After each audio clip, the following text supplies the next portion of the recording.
Bismillahirrahmanirrahim. Assalamualaikum warahmatullahi wabarakatuh. Alhamdulillah wassalatu wassalamu ala Rasulillah wa ala alihi wa ashabihi ajma'in, amma ba'd. Tayyib, kita lanjut pembacaan tahsin dan juga terjemah lafziyah pada surah Al-A'raf ayat yang ke-46. Silakan dibuka. Tayyib, kami bacakan kemudian jamaah mengikuti. A'udzu billahi minasy syaithanir rajim. Wa bainahuma hijabun wa 'alal a'rafi rijalun ya'rifuna kullam bisimahum ونادوا أصحاب الجنة أن سلام عليكم لم يدخلوها وهم يطمعون.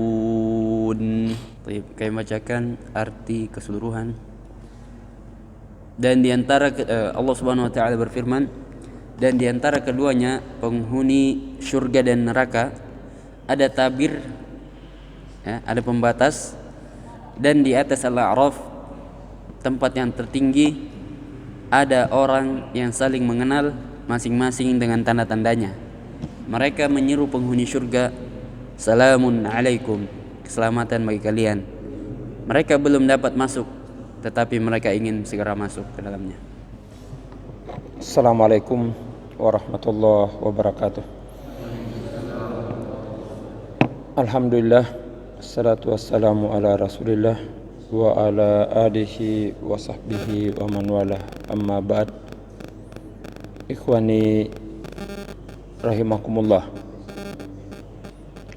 beriman kepada hari akhirat adalah merupakan salah satu bagian dari rukun iman yang wajib kita meyakininya. Bahkan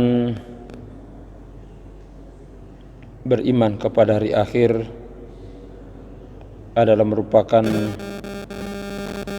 salah satu motivasi terbesar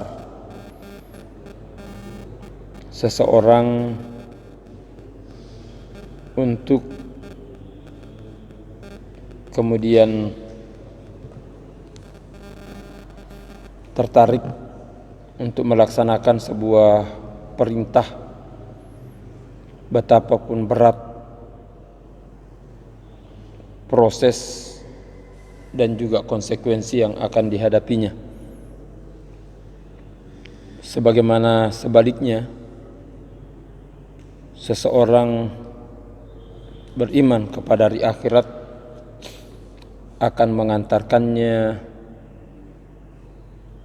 mudah untuk meninggalkan segala hal yang dilarang, betapapun hasrat dan keinginannya begitu kuat untuk mengerjakan sesuatu yang dilarang. Sebab bagaimanapun juga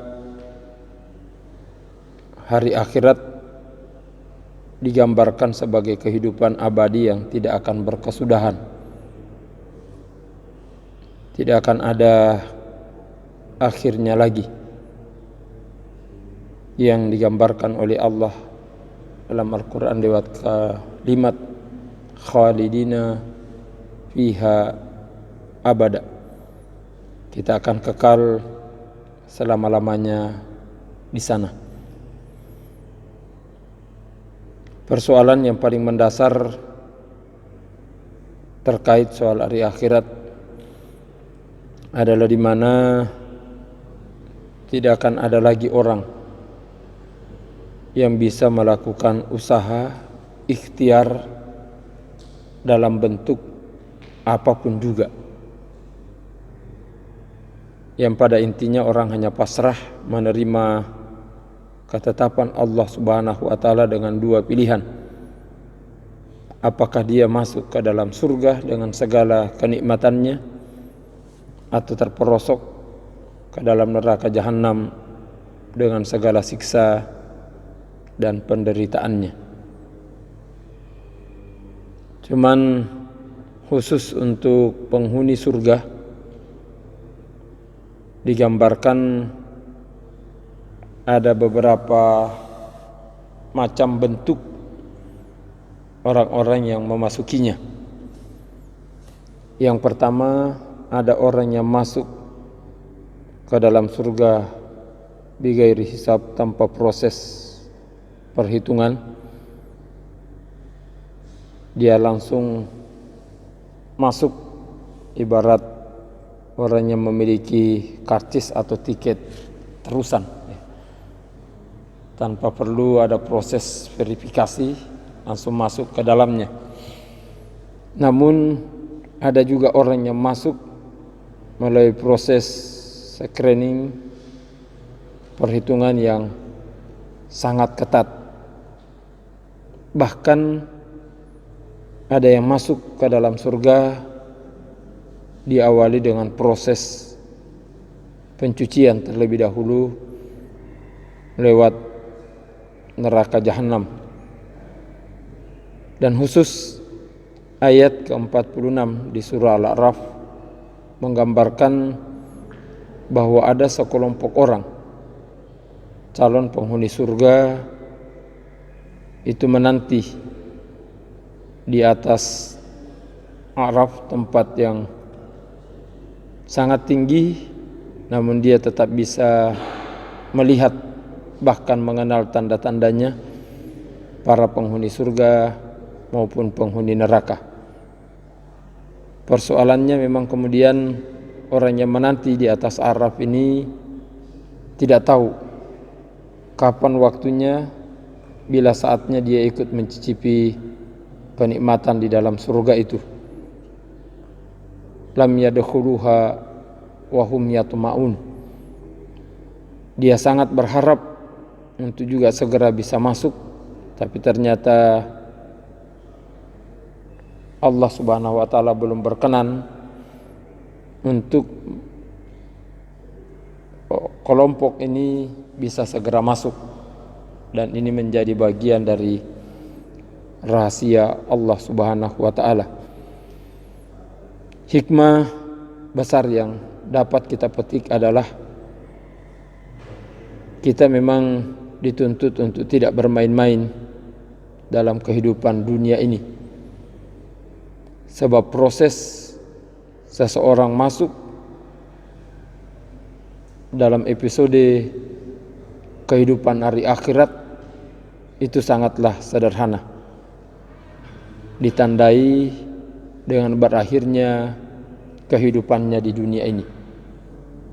Sementara proses akhir kehidupan orang di dunia ini juga bagian dari rahasia Allah yang tidak ada orang pun tahu kapan waktunya, di mana tempatnya, dan bagaimana prosesnya.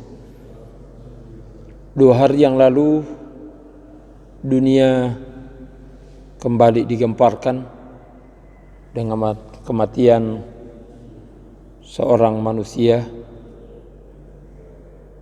di Korea Selatan. Dia adalah wali kota yang sudah 3 periode dan merupakan kandidat terkuat untuk calon presiden periode mendatang.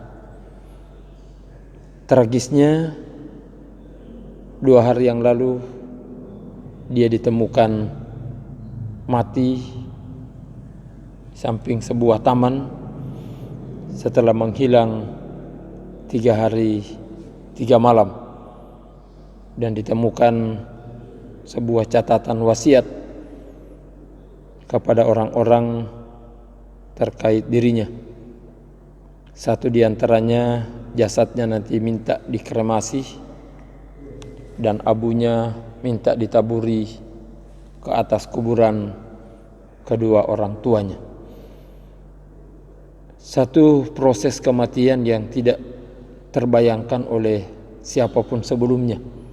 Sekelas wali kota di kota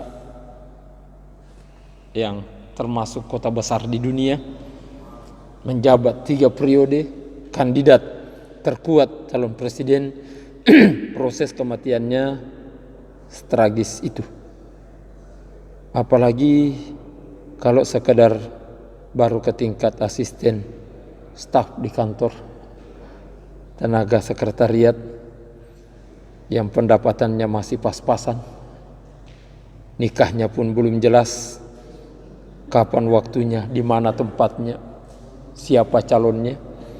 Bahkan ada yang sudah melalui proses cukup panjang, akhirnya batal juga. Dan macam-macam dinamika yang dihadapi dalam hidup ini, yang semuanya masih tanda tanya besar. Yang intinya, kalau kemudian hidup ini berakhir, maka kita tidak punya ikhtiar usaha apa-apa lagi. Jangan bermain api dengan menghibur-hibur diri. Kita kan juga sudah banyak berbuat kebajikan.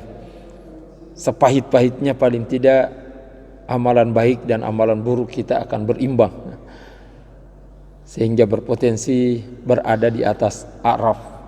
Ya, kita tidak tahu amalan apa yang kemudian diterima oleh Allah dan ini layak untuk masuk dalam timbangan. Begitu sebaliknya dengan dosa, amalan buruk yang kita lakukan. Salah satu petunjuk praktis yang dianjurkan oleh Rasulullah sallallahu alaihi wasallam, sebab bagaimanapun upaya usaha kita sungguh-sungguh menghindari yang namanya dosa dan maksiat, ibarat kata pepatah, sepandai-pandai tupai melompat akhirnya jatuh juga.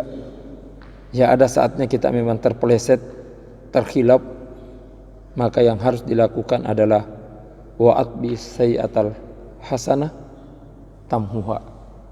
Setiap kali kita terhilap, setiap kali kita terjebak melakukan satu dosa, satu maksiat, upayakan untuk segera itu bisa tertutupi dengan sebuah amalan baik.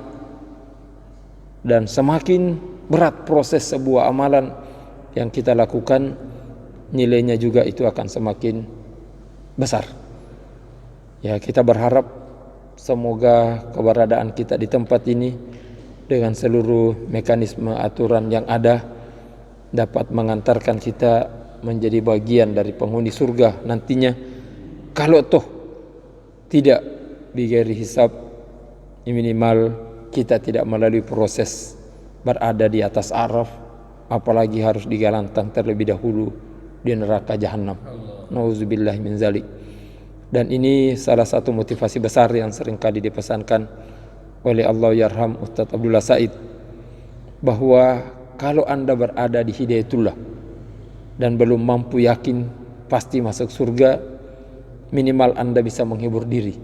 Peluang Anda masuk neraka itu lebih kecil dibandingkan kalau Anda tidak berada di tempat seperti ini.